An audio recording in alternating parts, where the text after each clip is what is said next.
بسم الله الرحمن الرحیم.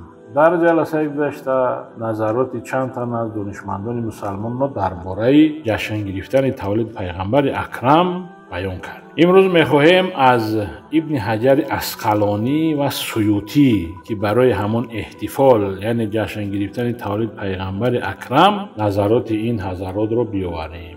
این بزرگواران میگویند که دو مسئله درباره جشن گرفتن تولد پیغمبر اکرم وجود دارد و اینها مثلا این مسئله در اسلام یک مسئله اصلی هست و بدعت هم نیست و علمای اهل سنت و جماعت برای احتفال میلاد همون پیامبر اکرم صلی الله علیه و سلم دلیل های را ذکر کردند. خداوند متعال در سوره مریم آیت 15 و 33 میفرماید: بسم الله الرحمن الرحیم و سلام علیه یوم ولد و یوم یموت و یوم یبعث حیا و السلام علی یوم ولدت و یوم اموت و یوم ابعث حیا. تولد حضرت یحیی و حضرت عیسی را بزرگ داشت، اکرامش کرد، تعظیمش کرد، بزرگش کرد و بر آنها سلام و درود فرستاد. وقتی که خداوند متعال تولد حضرت عیسی و حضرت یحیی را در قرآن کریم اکرامش میکنه و تعظیمش میکنه و بزرگش میشمارد، دیگه به طریق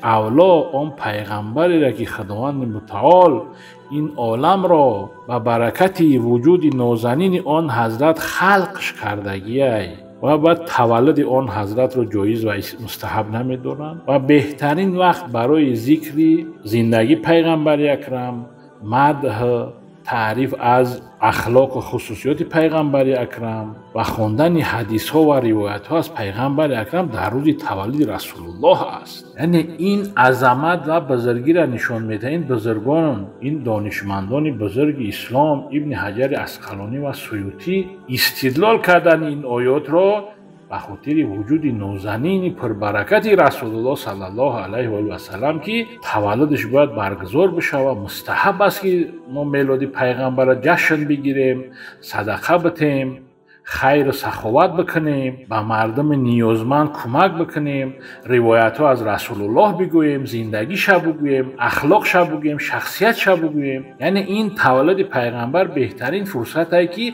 ما این مسئله رو برای مردم بیان کنیم. ان شاء الله با در جلسه بعدی برای شنوندگان محترم آیاتی رو از قرآن کریم بیان میکنیم. و السلام علیکم و رحمت الله.